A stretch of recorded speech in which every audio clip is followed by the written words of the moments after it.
Okay. So, focus. I'm sorry. Want to talk briefly about the outline. That's due on the 22nd. That's nothing new. But once again, as you move towards finishing your research paper, whether it's for U.S. history or for world history, 'cause I have one recording for both classes, you'll see two things on Google Classroom. One says explanation, one is the template. This explanation is not editable. This one is editable, okay? This one just kind of goes over a bit more, plus I'll put this video up on here as well. So let's open that bad boy up. Let me put it up there. All right. Thank you. Okay. Here you can see what an outline more or less looks like, okay? What we're doing for an outline. Hold on. I got guys recording lecture. Thank you. So focus. This won't take that long, okay? You'll have to look at them and wonder about them. Anyway. Anyway,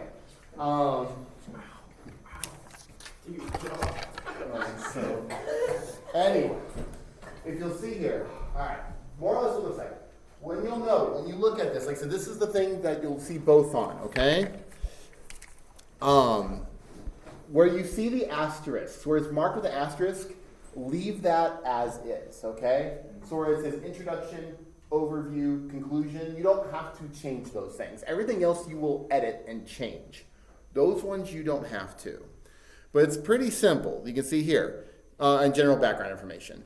You will then change things out. So Roman numeral one, subletter A, subletter 1, the hook. What would be your attention grabber for the paper?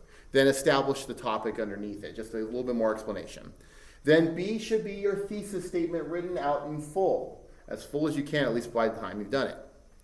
Then you can see overview, then 1, 2, what are the main points you are going to be talking about in your paper? And then you can see down there, your main points. So you just put out, that more or less be the topic sentence. What's the first paragraph going to be about, or first couple of paragraphs? It doesn't have to be exactly one point to a paragraph. It could be multiple ones.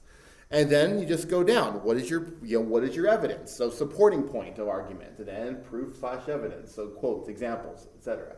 And you're going to do that as many times as you need. I have on there main point N. N meaning whatever you have to do. Then your conclusion, restate the thesis of the day, examine the paper, and then what would be your kind of drawing it together. As you can see down there, avoid beginning with unnecessary overused phrases. That's not so important for that's more for the paper itself. Not going to worry about all this. The thing to note, though, that is important on here, you need to cite your sources in the outline. You will cite them in the outline, both parenthetically, right? If you're using MLA or APA, you'll use parenthetical sortation. And then you cite it all at the bottom. So, going back to the other one. So this is the other document. I'm just not going to worry about changing up here. So this one you will be able to edit. So that's what you'll do. So like I said, you leave introduction and general background information. You'll just select where it says hook, and then you change it out. So if you were writing about the Emancipation Proclamation, you whatever your hook might be. It might be something about the time of chaos of the Civil War and the need for national change. Something like that. Go and get that out. Change it like that. Whatever. It doesn't have to actually be your full thing. This is an outline. They shouldn't be multiple sentences. They should be just one sentence per, okay? Then underneath it, you establish what you're going to talk about. Here, this would be the closest thing to a, undo what I did here. Here you write your thesis statement out in full, all right? And then maybe main point 1 would be, when you do so whatever the thesis statement is, I don't know. I didn't do the research for this. But it could be overview. The early causes for emancipation. Then 2 would be the initial, the arguments to issue a proclamation. Then if you want to create another one, because you'll probably need more than 2, you hit enter. Boom, now there's a 3. Then it could be Lincoln's decision, 4, impact on the Civil War, 5, and then impact after the Civil War. Let's say that was your paper. You have 5 main points, okay? Then that's what you do. So which I can't spell proclamation, which that's fine. So main point here, that would be, the causes for emancipation before the Civil War. And then maybe down here you have something like the Anti-Slavery Society. Then it could be Anti-Slavery Society founded in 1818, I think it was. And then citation year, whatever the source you get it from. Calls for end of slavery. Okay, same thing. Now, and you would just repeat that as necessary. And that's saying I only have 3 on here, but what you can do is you can just copy, you hit it, and then you can just paste it down there. Or, well, you'd have to change it a little bit. To move things around, by the way, tab moves it in. Shift tab moves it back. See?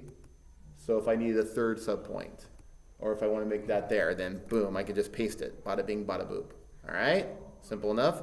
So tab, shift tab. Tab in, shift tab back. Tab in, shift tab back. Tab in, shift tab back. Okay?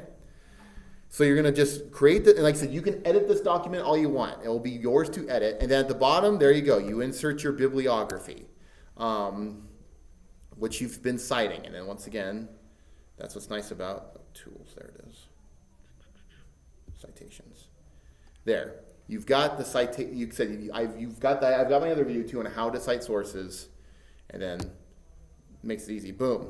Or heck, you can get rid of the references, or if I don't mind calling the references either, whatever. This is for APA, but there. See, it's already ready to go. It does it for you. Isn't that nice? All right. So there you go. That's how you make one of these bad boys. Let me fix this before I forget. Restore this version. No. I don't want to do that. Restore this version. Yes.